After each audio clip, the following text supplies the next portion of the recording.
एक क्वेश्चन था यहाँ कि जो चीज मैं नहीं करना चाहता हूं वो मुझसे बार बार हो रही और जो मैं चाहता हूं वो कर नहीं पा रहा हूं। पापा, how I overcome this problem? I am struggling with this situation. मैं लस्ट से, व्यभिचार से 18 साल से पीड़ित हूं। Please help me. पिछले हफ्ते आपने एक वचन सुना होगा इंटरनेट के ऊपर, जब मैंने सुनाया था कि godliness is profitable unto all things. क्यों नहीं चाहता शैतान कि आप गॉडलीनेस में रहो?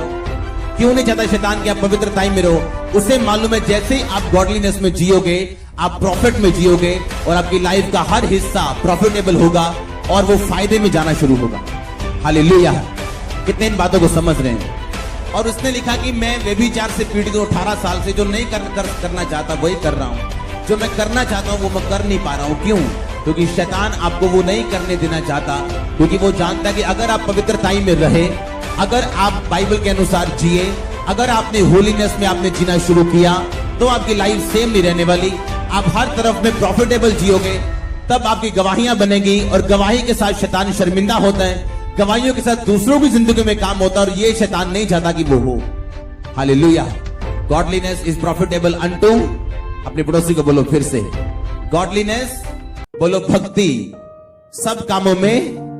अगर आपको ये वचन समझ आ गया, पहला तिमुथियुस 4 उसकी 8 आयत, कि भक्ति सब कामों में लाभदायक है। आपका बिजनेस हो, आपकी मिनिस्ट्री हो, आपकी स्पिरिचुअल लाइफ हो, आपकी मैरिड लाइफ हो। और भक्ति का मतलब अकेला प्रार्थना करना नहीं, भक्ति का मतलब है ऐसे जीना जैसे प्रभु यीशु मसीह जीते थे।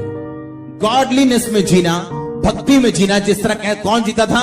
प्रभु यीशु मसीह। उसकी तरह देखना, उसकी तरह काम करना, उसकी तरह चलना, इसका मतलब आप भक्ति में जी रहे हो। और लिखा जो भक्ति में जिएंगे वो प्रॉफिटेबल होगी, उनकी जिंदगी फायदे में होगी सब तरफ।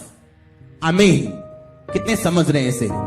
और इसीलिए उसने कहा कि मैं जो करना चाहता हूं वो मैं कर नहीं पा रहा हूं, जो नहीं करना चाहता हूं वो बार बार कर रहा हूं, क्योंकि शैतान नहीं चाहता आप इन चीजों को करो। और कैसे आप अपनी एडिक्शन से बाहर आ सकते हो, आज मैं वो आपको बताने वाला हूं। अगर आपको व्यभिचार की ताकत है, नशे की ताकत है, कोई भी ताकत आपको अगर घेरती, आप उससे बाहर आ सकते हो।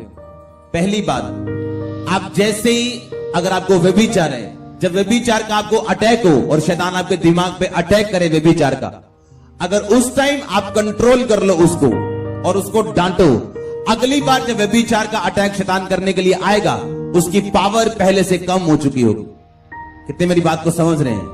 उसने लिखा कि मैं ये नहीं कर पा रहा हूं, ऐसा क्यों? तो पहला जवाब ये, ऐसा इसलिए क्योंकि शैतान जानता है कि एक लाइफ प्रॉफिट में आएगी, उसकी मैरिड लाइफ, उसकी स्पिरिचुअल लाइफ, उसकी सब जिंदगियां जो उसके साथ जुड़ी